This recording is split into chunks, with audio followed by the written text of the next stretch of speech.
Hello everyone, welcome back to my channel. তো তোমরা অনেকেই সোশ্যাল মিডিয়াতে এই ধরনের মাটির কলকা করা অনেক ছবি দেখেছো। তো আমি ভাবলাম আমিও তোমাদের সঙ্গে একটা ভিডিও শেয়ার করি, যাতে তোমরাও নিজেদের পছন্দ মতো সহজেই করতে পারো। প্রথমে মাটির থালা গ্লাস যে সেটটা তোমরা করবে সেটাকে ভালো করে ধুয়ে শুকিয়ে নেবে, কিন্তু পুরোপুরি শুকাবে না, জাস্ট হালকা, যাতে উপরে যে জলের লেয়ারটা আছে সেটা যেন না থাকে। তার কারণ হচ্ছে মাটির জিনিস কিন্তু খুব জল টানে, বা যখন যদি তুমি ভিজিয়ে না নাও সেক্ষেত্রে কিন্তু ওই কালারটাও টানবে। তো সেই জন্য প্রথমে ওই মাটির পাত্রগুলো সুন্দর করে ধুয়ে নেবে, তারপর বেস কালার তোমার যেটা পছন্দ মতো বেস কালার করবে। এখানে দেখো একটা জিনিস, আমার না ভুল করে কালারটা লেগে গেছিলো, আমি সঙ্গে সঙ্গে জিনিসটা মুছে নিয়েছি। তো এইটা তোমাদের সঙ্গে এই জন্য শেয়ার করলাম যে যদি কখনো তোমাদের সঙ্গে ওরকম ভুলটা হয় তো তোমরা সঙ্গে সঙ্গে কিন্তু ওরকমভাবে মুছে নিতে পারো। মানে হাইপার হওয়ার কিছু নেই, ম্যানেজেবল আছে কিছুটা সময় অবধি।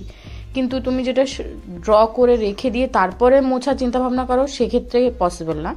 সঙ্গে সঙ্গে একটু ড্রাই হয়ে গেলে কাপড় একটু ভিজিয়ে নিয়েও মুছতে পারো, কিন্তু সেটা যদি অনেকটা টাইম হয়ে যায় সেক্ষেত্রে কিন্তু পসিবল না, বারবার বলছি। এবার আমি সেম ডিজাইন বর্ডার লাইন উপরে আর নিচে করলাম গ্লাসের। তো প্রথমে একটু স্লোমোতে দেখিয়েছি, তারপর একটু ফাস্ট ফরওয়ার্ড করে দিয়েছি, তার কারণ না হলে ভিডিওটা প্রচণ্ড লেন্দি হয়ে যাবে আর তোমরাও বোর ফিল করবে। তো আশা করি বোঝাতে পেরেছি। মাটির পাত্র ফার্স্টে ধোবে, তারপর বেস কালার দেবে, তারপর পছন্দ মতো ডিজাইন। তো এখানে আমি একটা সিম্পল ডিজাইন রেখেছি 3টে পাতা দিয়ে। তারপর দেখলাম যে একটু ফাঁকা ফাঁকা লাগছে, তাই নিচের দিকে কমা দিয়ে বড় পাতা, ছোট পাতা আর লোটাস মিক্সড করে একটা বর্ডার মতো করেছি। তো সেটাই এখানে তোমাদের সঙ্গে শেয়ার করা।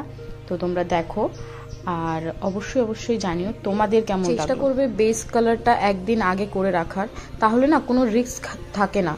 মানে একদম তুমি নিশ্চিন্তে যেখানে খুশি গ্লাসটা ধরে যেখানে তোমার কমফোর্টেবল হবে তুমি সেইভাবে করতে পারবে।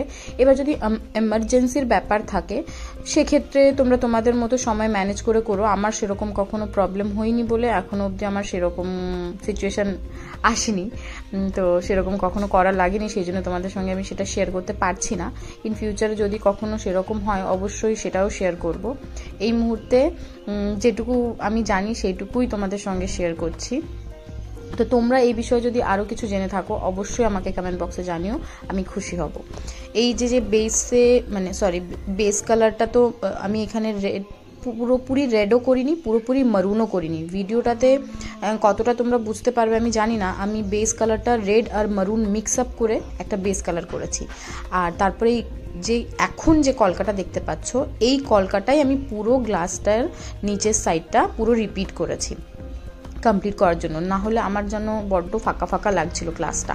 তো তোমরা জানিও তোমাদের কি মতামত এই বিষয়ে। আর এই গ্লাসের মাটি থালা কিভাবে মেনটেনেন্স করতে হয় নেক্সট ভিডিওতে বলবো। এখন এই অবধি ফাইনাল লুক এই। অবশ্যই জানিও তোমাদের কেমন লাগলো। Please like, share and subscribe my channel, and thanks for watching the video.